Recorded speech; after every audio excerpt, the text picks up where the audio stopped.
तर मी सागर बंगल्यावर येणारच असं म्हणत जरांगे आपल्या भूमिकेवर ठाम आहेत। मला गोळ्या घातल्या तरी बेहत्तर, पण मी सागर बंगल्यावर येणार असं जरांगे यांनी म्हटलंय। सरकारला माझा बळी घ्यायचा आहे, मला गोळ्या घालायच्या त्या घालाव्यात असंही जरांगे यांनी म्हटलंय।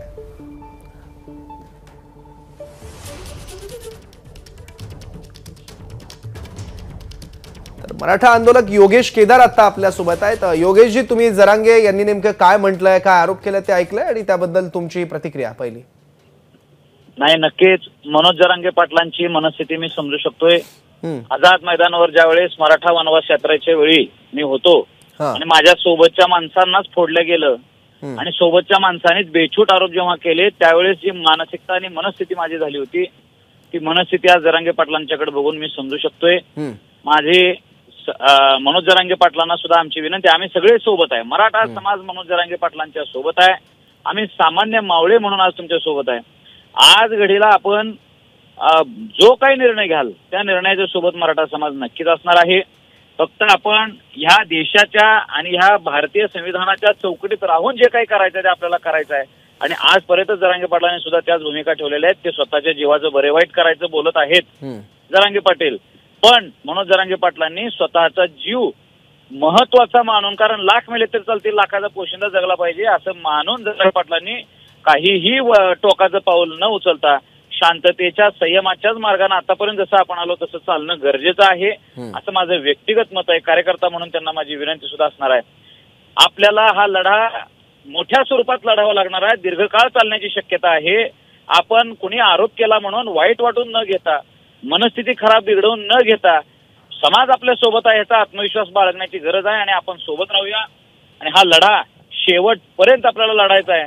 मराठा समाजाला ओबीसी मध्ये आरक्षण मिळाल्याशिवाय माघार नाही, ही भूमिका आज या भूमिकेसोबत महाराष्ट्रातला मराठा समाज, तमाम मराठा समाज उभा आहे आणि सरकारला ते आरक्षण द्यावंच लागणार आहे, एवढंच मी या ठिकाणी बोलतो। योगेशजी, त्यांनी जे आरोप केले आहेत जरांगे यांनी, ते आरोप तुम्हाला मान्य आहेत? हे बघा, आरोप जे काही केलेले आहेत त्यांच्याकडे काय कुठून माहिती आली, कशी आली, काय आली, ह्या सगळ्या गोष्टी ते स्वतः जरांगे पाटीलच बोललेले आहेत। सगळं महाराष्ट्र ऐकायला लागलाय, आम्ही सुद्धा त्या गोष्टीचं बारकावे तपासून घेतोय। माझा एक स्वभाव आहे, कुठल्याही गोष्टीची खात्री केल्याशिवाय मी त्याच्यावर व्यक्त होत नाही। एकदा ते जाच परत। योगेशजी, मला एक सांगा, तुम्ही सुद्धा मराठा आरक्षणासाठी आणि मराठा समाजासाठी आंदोलनं केलेली आहेत, हे सगळे मुद्दे तुम्ही सुद्धा लावून धरत आहात। देवेंद्र फडणवीस व्यक्ती म्हणून, नेते म्हणून मराठा आरक्षणाचं जे आंदोलन आहे ते दडपण्याचा आणि मराठा समाजाचा आवाज दाबण्याचा प्रयत्न करतात, असा अनुभव तुम्हाला कधी आलाय का? याबद्दल तुमचं मत? हे बघा, आम्ही मराठा वनवास यात्रा घेऊन तुळजापूर ते मुंबई आलो, अनेक ठिकाणी पोलिसांनी त्रास दिला, पण त्या गोष्टी आम्ही कायदेशीर आहेत समजून सांगितल्यानंतर कोणाला काही करता आलं नाही। आझाद मैदानावरही आम्हाला अचानक एका दिवशी उचलून घेऊन पोलीस स्टेशन मध्ये ठेवलं होतं 36 तासासाठी आणि त्यानंतर आम्ही कोर्टाकडनं आम्हाला परवानगी घेतली, पुन्हा आम्ही आझाद मैदानमध्ये जाऊन आंदोलनाला बसलो। हे आपल्या देशात संविधान आहे, आपल्या देशात कायदा आहे, कायदेशीर प्रक्रिया आहे, त्या प्रक्रिया राबवाव्याच लागत असतात।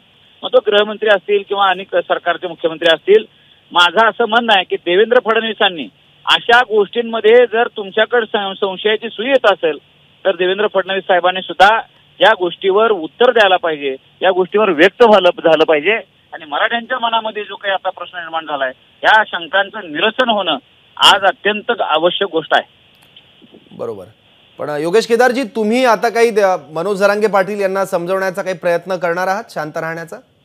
नाही, नक्कीच सगळ्या महाराष्ट्रातल्या मराठा समाजातल्या मोठमोठ्या विद्वान, चांगल्या ग्राउंडवर काम करणाऱ्या सगळ्या लोकांचे फोन मला आलेले आहेत।